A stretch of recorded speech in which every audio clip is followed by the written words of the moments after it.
যানজটবিহীনভাবে চলাচলের জন্য সময়ের সাথে উন্নত দেশগুলোতে এলিভেটেড এক্সপ্রেসওয়ে বা উড়াল পথের চাহিদা বেড়েছে।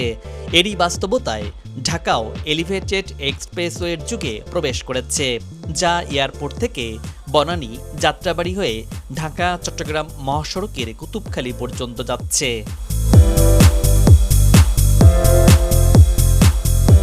বর্তমানে রাজধানীকে ঘিরে আরেকটি ঢাকা আশুলিয়া এলিভেটেড এক্সপ্রেসওয়ের কাজ এগিয়ে চলছে, যা হযরত শাহজালাল আন্তর্জাতিক বিমানবন্দর থেকে শুরু করে আবদুল্লাপুর আশুলিয়া বাইপাইল হয়ে নবীনগর মোড় এবং ইপিজেড হয়ে চন্দ্রা মোড় পর্যন্ত এই এলিভেটেড এক্সপ্রেসওয়ের নির্মাণ কাজ হচ্ছে।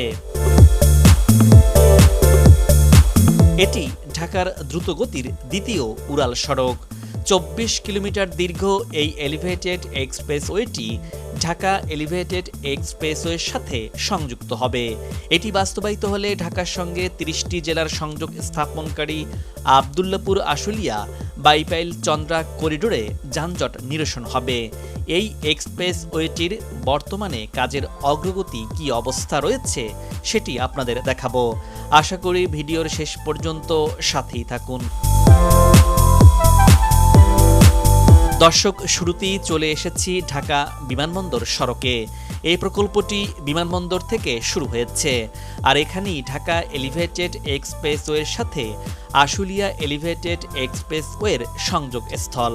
সড়কের সামনের দিকটি চলে গেছে বনানী মহাখালীর দিকে, আর সামনেই রয়েছে বিমানবন্দরের 3rd টার্মিনাল। আর ডান পাশটি চলে গেছে উত্তরা গাজীপুর। এখানে কিছু পিলারের যে কাজ হয়েছিল সেটির উপর গার্ডার বসে গেছে, আর এই স্থানই হবে টোল প্লাজা।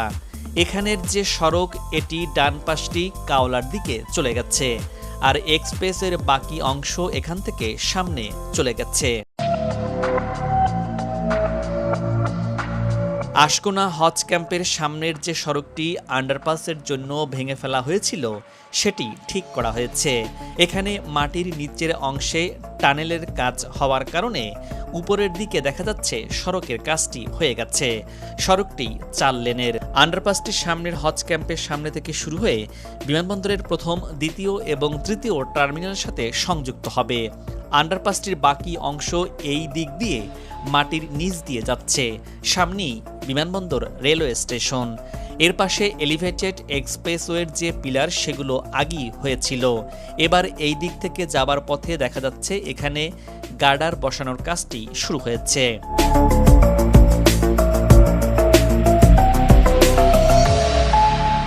এই অংশে রেল লাইনের এক পাশ থেকে উড়াল সড়কটি আর এক পাশে সংযুক্ত হচ্ছে।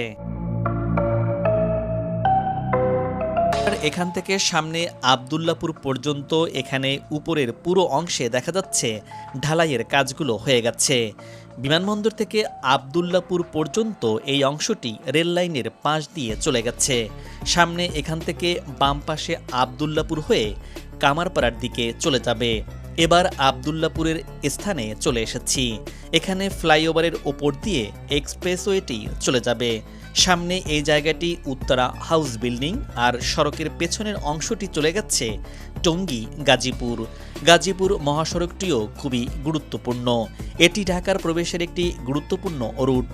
সেই সাথে বিভিন্ন ব্যবসা প্রতিষ্ঠান, শিল্প, কলকারখানাও রয়েছে। গাজীপুরের এই সড়কটি এক্সপ্রেসওয়ে হলে খুব ভালো হতো। এখান থেকে ধৌরের মোড় পর্যন্ত সব পিলারের উপর গার্ডার বসে গেছে, আর উপরের পুরো অংশে দেখা যাচ্ছে ঢালাইয়ের কাজগুলো হয়েছে।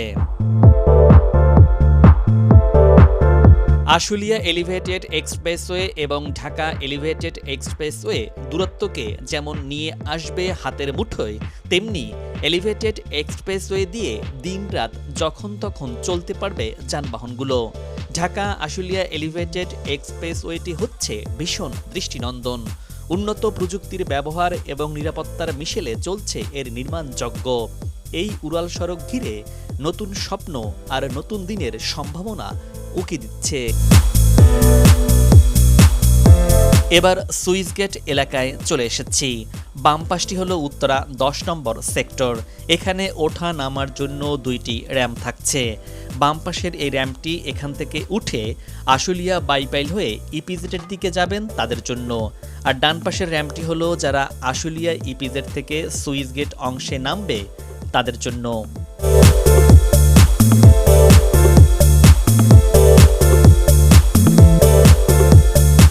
এবার কামারপাড়ার স্থানে চলে এসেছি। এখানে হবে একটি টোল প্লাজা। এখানে ওঠা এবং নামার জন্য দুইটি র্যাম্প থাকছে। এক্সপ্রেসওয়ের যানবাহনগুলো এখান দিয়ে চলাচল করবে।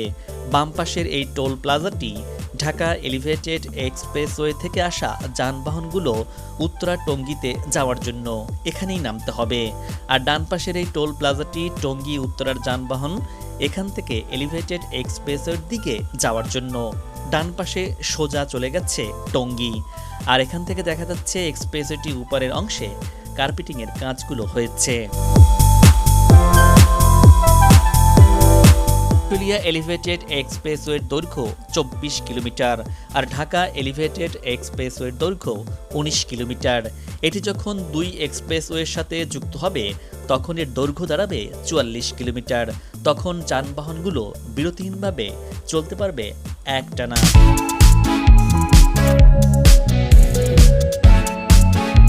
এখানে নিচের সড়কের কাজ হয়ে গেছে। তার একটি পাশ যানবাহন চলাচলের জন্য খুলে দেওয়া হয়েছে। সড়কের অপর পাশে আরও দুটো লেনের কাজ বর্তমানে চলমান রয়েছে। সেখান থেকে এখন কোনো যানবাহন চলাচল করছে না। নিচের সড়কটি রিং রোডেরই একটি অংশ। এই রিং রোডটি আবদুল্লাপুর হয়ে ধৌর, মিরপুর, বেড়িবাঁধ, গাবতলী, রায়েরবাজার, সদরঘাট গিয়ে পোস্তগোলায় শেষ হবে। বর্তমানে রায়েরবাজার থেকে সদরঘাটের দিকে যেতে লোহার ব্রিজ পর্যন্ত এক্সপ্রেসওয়ের কাজ এগিয়ে চলছে। ডান পাশের এটি নদীর ধারে যে হাঁটার পথ করা হয়েছিল সেটি, সামনে যে নতুন প্রত্যাশা সেতু করা হয়েছিল সেটি আগের মতোই সেই অবস্থায় আছে।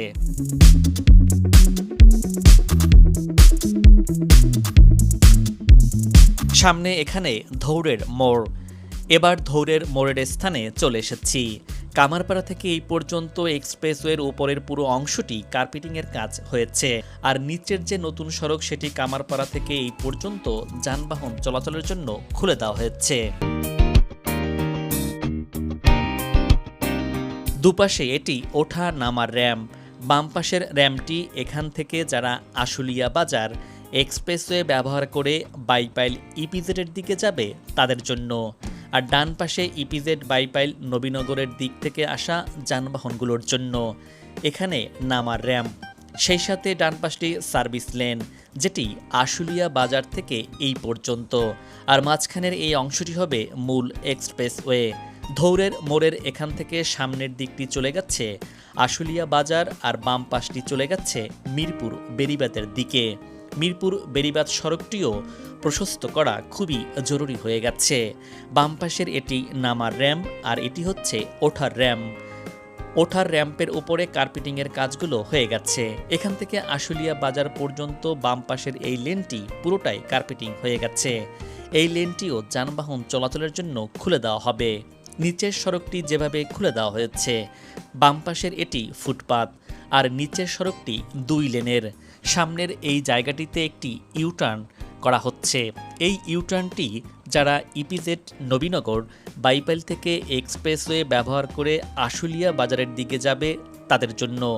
আর আশুলিয়া বাজার থেকে যারা এক্সপ্রেসওয়ে ব্যবহার করে নবীনগর বাইপাইল ইপিজেডের দিকে যাবে, এরকম আরেকটি ইউটার্ন সামনে আছে।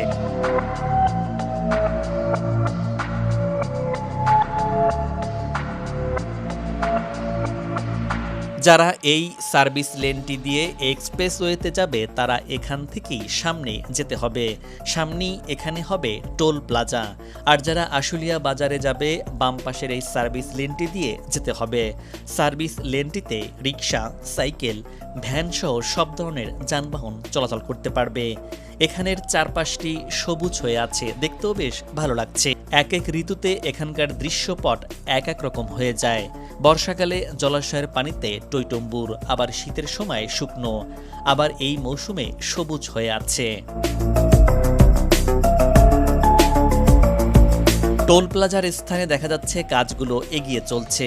এটি হচ্ছে যারা ঢাকা এলিভেটেড এক্সপ্রেসওয়ে থেকে এসে সামনে আশুলিয়া বাজারের দিকে যাবে তাদের জন্য, এবং মিরপুর বেড়িবাঁধ থেকে আসা যানবাহনগুলো নবীনগর বাইপাইল ইপিজেডের দিকে যাওয়ার জন্য। ডান পাশে আরেকটি টোল প্লাজা থাকছে, সেটি ইপিজেড বাইপাইল নবীনগরের দিক থেকে এসে যারা মিরপুর বেড়িবাঁধ এবং ধৌরের মোড়ে নামবে তাদের জন্য।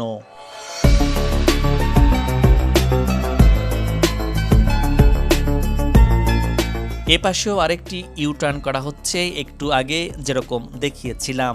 এই ইউটার্নটি হচ্ছে যারা ঢাকা এলিভেটেড এক্সপ্রেসওয়ে থেকে এসে মিরপুর বেড়িবাঁধ এবং ধৌরের মোড়ের দিকে যাবে তাদের জন্য। সেই সাথে মিরপুর বেড়িবাঁধ থেকে এসে যারা ঢাকা এলিভেটেড এক্সপ্রেসওয়ের দিকে যাবে এখানেই তখন ইউটার্ন নিয়ে টোল প্লাজার দিকে যেতে হবে। এছাড়াও যারা মিরপুর বেড়িবাঁধ থেকে আসবে তারা চাইলে কামারপাড়ার স্থান থেকেও ঢাকা এলিভেটেড এক্সপ্রেসওয়ের দিকে যাওয়া যাবে।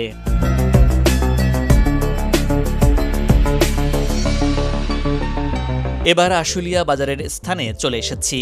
এখানে ওঠা নামার জন্য দুইটি র্যাম্প থাকছে, বাম পাশের র্যাম্পটি নামার এবং ডান পাশের র্যাম্পটি ওঠার। আশুলিয়া বাজারের এখান থেকে জিরাবো পর্যন্ত এক্সপ্রেসওয়ের উপরের অংশের কাজগুলো হয়েছে। এবার এদিক দিয়ে যাওয়ার পথে দেখতে পাচ্ছি এখানেও নিচের যে সড়ক সেটিও এক পাশ হয়ে গেছে এবং সেটিও যানবাহন চলাচলের জন্য খুলে দেওয়া হয়েছে।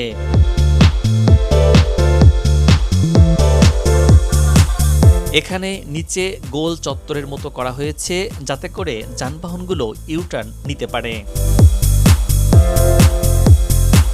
আশুলিয়া হলো দেশের গার্মেন্টস শিল্পের জন্য অন্যতম একটি গুরুত্বপূর্ণ জায়গা। এছাড়া আরও নানাবিধ ব্যবসা প্রতিষ্ঠান রয়েছে এখানে।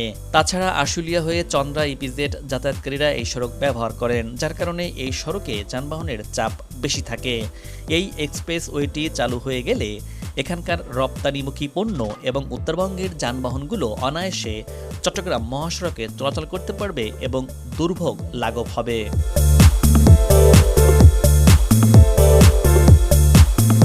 এবার জিরাবো স্থানে চলে এসেছি।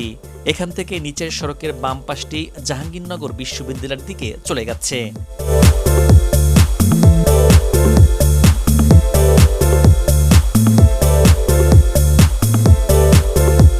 জিরাবোর স্থানে ওঠা এবং নামার জন্য র্যাম্প থাকছে।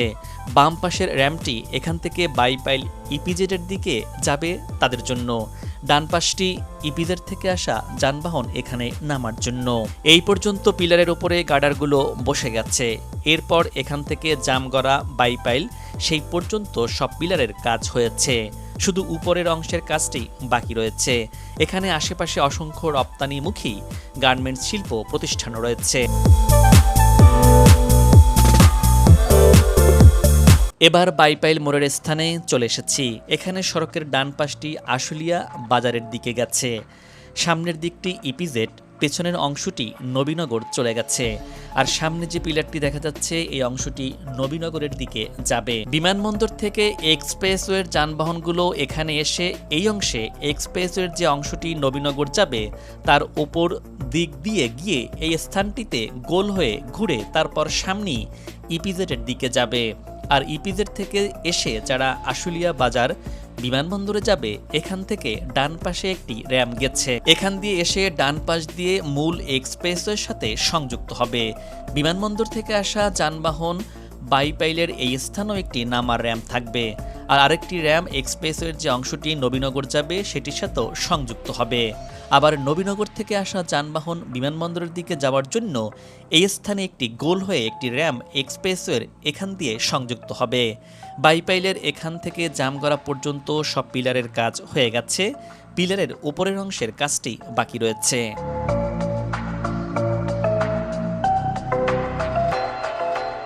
এবার বাইপাইলের এখান থেকে ইপিজেডের অংশে বর্তমানে কি অবস্থায় রয়েছে চলুন দর্শক সেই অংশটি দেখে আসি। নবীনগর যে পর্যন্ত যাবে সেটির পিলারের কাজ এই পর্যন্ত হয়েছে, বাকি কাজগুলো হয়তো পরে করা হতে পারে।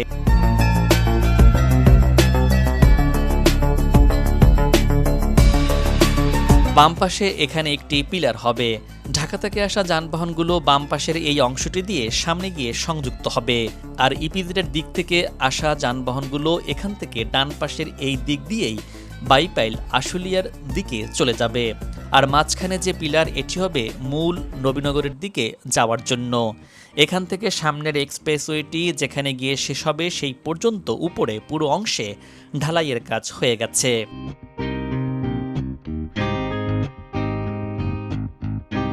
এক্সপ্রেসওয়েটি এখানে এসে শেষ হবে, দুপাশে দেখা যাচ্ছে র্যাম্পের কাজ হয়ে গেছে। এরপর থেকে বাকি অংশটি বর্ধিত করে ভবিষ্যতে চন্দ্রা পর্যন্ত নিয়ে যাওয়া হবে। একেবারে চন্দ্রা পর্যন্ত নিয়ে গেলে ভালো হতো, বারবার কাজ করার কারণে এই এলাকায় চলাচলের ভোগান্তি সৃষ্টি হয়। দর্শক, ঢাকার হজরত শাহজালাল আন্তর্জাতিক বিমানবন্দর ইন্টারসেকশন থেকে শুরু করে আবদুল্লাপুর আশুলিয়া বাইপাইল দিয়ে ইপিজেড পর্যন্ত অংশে নির্মাণ কাজ হচ্ছে আশুলিয়া এলিভেটেড এক্সপ্রেসওয়ের। মূল উড়াল সড়কটির দৈর্ঘ্য ২৪ কিলোমিটার। বিভিন্ন পয়েন্ট থেকে উড়াল সড়কে ওঠা নামার জন্য তৈরি করা হচ্ছে ১৬টি র্যাম্প বা সংযোগ সড়ক। প্রকল্প সূত্রে জানা গেছে ঢাকা ও আশুলিয়া সাভার এলাকার যানজট নিরসনে ভূমিকা রাখবে এই উড়াল সড়কটি। এশিয়ান হাইওয়ের সঙ্গে সরাসরি সংযুক্ত হয়ে তৈরি করবে আন্তঃমহাদেশীয় সড়ক যোগাযোগের সুযোগ। বিমানবন্দর এলাকায় ঢাকা আশুলিয়া এলিভেটেড এক্সপ্রেসওয়ে সংযুক্ত হবে নির্মাণাধীন ঢাকা এলিভেটেড এক্সপ্রেসওয়ের সঙ্গে। ফলে ঢাকা চট্টগ্রাম মহাসড়ক, ঢাকা সিলেট মহাসড়ক, ঢাকা ময়মনসিংহ মহাসড়ক, ঢাকা জামালপুর মহাসড়ক, ঢাকা মানিকগঞ্জ তেঁতুলিয়া মহাসড়ক, ঢাকা মাওয়া বরিশাল মহাসড়কের সঙ্গে সংযোগ তৈরি করবে এ প্রকল্প। দর্শক, এবার বিদায় নিচ্ছি। আগামীতে আবারও দেখা হবে নতুন কোনো ভিডিও চিত্র নিয়ে। ভিডিওটি কেমন লাগলো আপনার গুরুত্বপূর্ণ মতামত জানিয়ে ভিডিওটি শেয়ার করুন। ভালো থাকুন, নিরাপদে থাকুন এবং সাথেই থাকুন।